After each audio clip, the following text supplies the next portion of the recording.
I bet you can't guess what part of Greater Vancouver has the world's longest beard and the largest redwood forest north of California.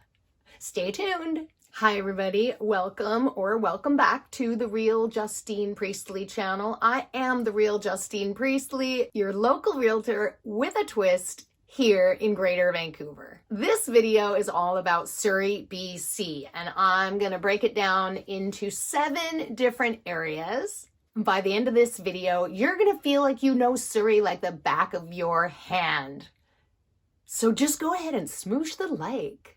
Smoosh the like, smoosh it, smoosh it, smoosh it. Surrey is actually, by landmass, much bigger than Vancouver and has a population that's growing at a much faster pace. 35% of Surrey is agricultural land reserve, and many farms are still working to this day. I decided to break Surrey down into 7 different neighborhoods. So there's Whalley, there's Newton, we have Guildford, Fleetwood, there is Cloverdale, we have South Surrey, and White Rock. Is that 7? I think so. You know I'm not very good at math. It's such a gloomy, rainy day today that the light coming through my window is so dim.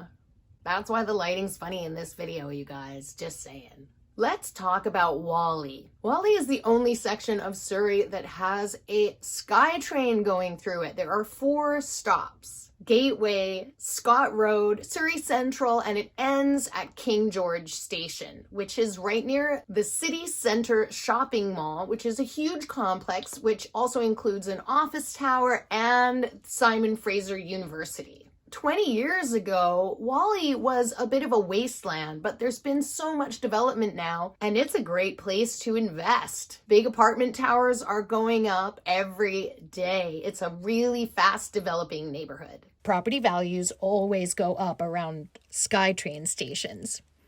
But if you exclude the development around city center, buying a home in Whalley on average will cost you less than Surrey taken as a whole. Outside of the city center area, Whalley is predominantly single-family homes.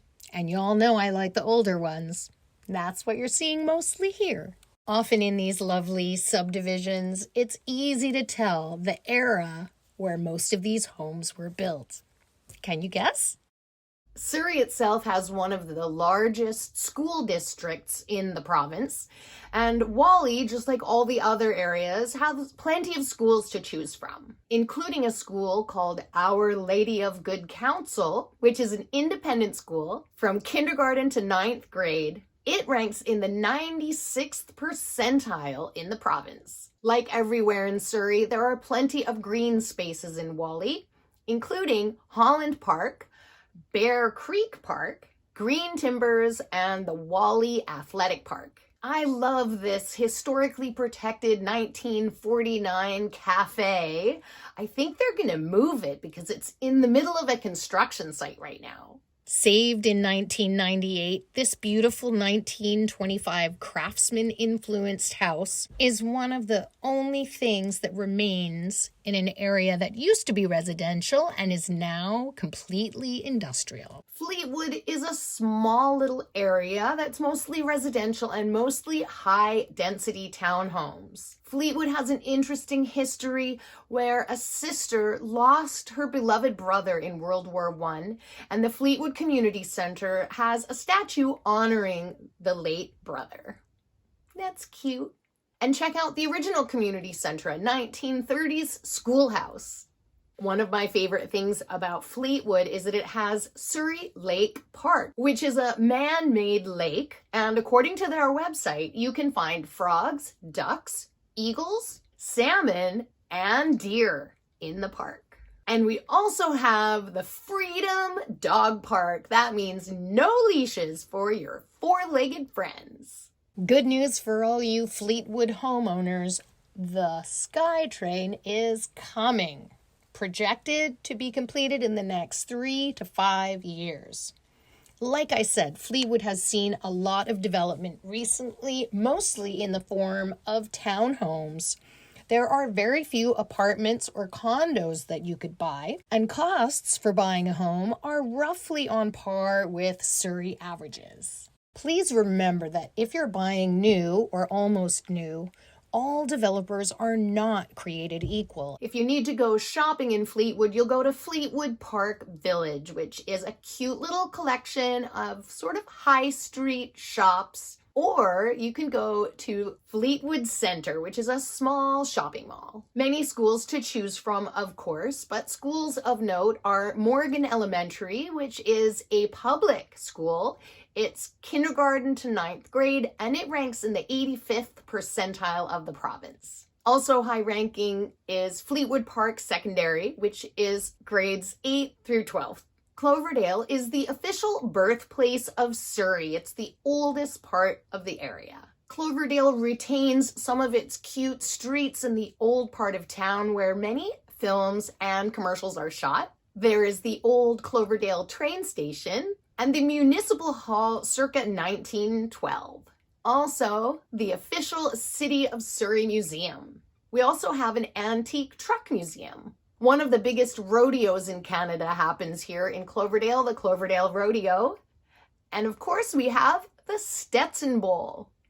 I love this little cafe that's in a historical old farmhouse called the Boothroyd House. In West Cloverdale, we have the Bowes Forest Park, which is one of Surrey's newest parks. In 2017, it opened, and it features a swamp area that you walk over. You don't have to walk through it, you walk over it. It's 18.3 acres. That's a big forest park. There are buses servicing Cloverdale, of course, but most people drive. The good news is the SkyTrain is coming. And it's going to go right down the Fraser Highway corridor, which goes right through Cloverdale. Yay! Public transport. In Cloverdale, you will find lots of new, modern development, much of it 20 years old or less, and you will find that single-family homes are the most popular type of residence in Cloverdale. You will also find horses, maybe right across your street. If you want to do some shopping in Cloverdale, head to Cloverdale's Old Centre and you will find some quirky shops. How about the Gypsy Moon Metaphysical Book and Gift Store? Or the Urban Safari Store? Cloverdale Catholic School is an independent school, K through 9th grade, and it ranks in the 90th percentile in the province. White Rock is a really tiny little community called the City by the Sea. White Rock gets its name from a giant 486-ton rock that sits on the beach and has been there since time immemorial. Apparently, there was so much seagull poo on it that it was white, and sailors used it as a navigational tool, and they could see it from way out in the ocean. Imagine that. Nowadays, it's painted white. White Rock is actually its own municipality and isn't technically part of Surrey. I love these shots when you're going down the hill approaching White Rock. You get a real sense of the gorgeous views that many of these homes might have. You may have already guessed that the home prices on average in White Rock are substantially higher than the rest of Surrey. If you look out into the ocean just to the right there, you'll see the White Rock Pier. The original White Rock Pier was built in 1914, but it's been damaged a few times. There was a storm just a couple of years ago, so the one you see now isn't exactly the original one, but it's still pretty cool. Another thing I really like about White Rock is that there are trains that go right along the beach. I just think it's fun to see a big industrial train a mile long just chugging along the beach.